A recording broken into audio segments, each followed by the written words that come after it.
Harper Audio presents We Were on a Break by Lindsey Kelk. Read by Avita J. and Ben Allen. Chapter 1.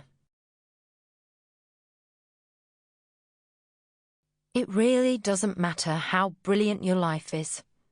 The last day of your holiday is always depressing.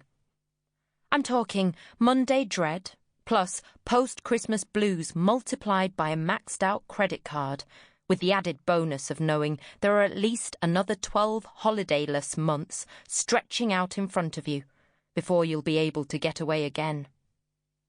Unless you're Beyoncé. I imagine nothing other than dinner with Kanye is quite that depressing if you're Beyoncé. But for the rest of us, the last day of a holiday is right up there with doing your taxes, getting a bikini wax, and that time you went to the fridge for your favourite bar of chocolate and found out someone had already eaten it. Kneeling on the sofa, I rested my chin on my forearms and stared out the window. Bright blue skies bled into dark blue seas, with flashes of pink and purple smeared through the middle to let me know that night time was on its way. The sun was literally setting on my vacay, and it just wasn't on. I had a tan, 17 insect bites, and a suitcase full of tat I didn't need. But I still didn't have the one thing I'd been waiting for, which could only mean one thing. Tonight was the night. Liv? Adam? Is it me, or can you see my knob through these trousers? Not exactly the question I was waiting for him to ask. I craned my neck to see 6 feet 4 inches of blonde boyfriend framed by the bedroom doorway, thrusting his crotch in my general direction with a vexed expression on his face. He was wearing his best trousers. My heart started to beat a little bit faster.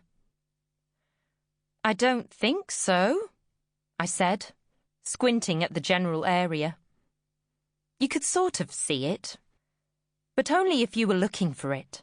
And really, how many people were strolling around Tulum on a Monday night, staring at my boyfriend's crotch? I hoped it wasn't that many. I can't see anything. I can't see anything isn't exactly what I want to hear when you're looking down there. Adam bent his knees slightly and bounced up and down in front of the mirror. You sure there isn't, an outline? I forgot how thin these trousers are. You look nice, I reassured him with a smile, while he shoved his hands deep into his pockets and checked his reflection at every angle. I like those trousers. I'm going to get changed, he said, more to himself than me. I can't put anything in these pockets, and you can totally see my knob. What do you need to put in your pockets? I asked, the attractive high pitch of desperation squeaking into my voice. I can put your wallet in my bag. My phone? Adam muttered, giving the mirror one last thrust, then pottering back into the bedroom. Stuff? Stuff? I glanced down as my own phone buzzed on the windowsill. You know, he called from the other room. Stuff. Oh, okay, I replied, nodding as I opened the text message. Stuff. Has he done it yet? Cassie had sent me the same text 36 times in the last 14 days. Anyone would think she was the one whose blood pressure had been hovering around stroke-inducing levels every day for the last 2 weeks. And that wasn't an exaggeration. I'd been checking. Such were the perks of a background in medicine. No, I tapped out as quickly as my little fingers would allow. Not yet.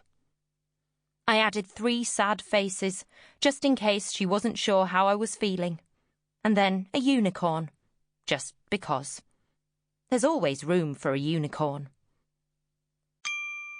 Sample complete. Ready to continue?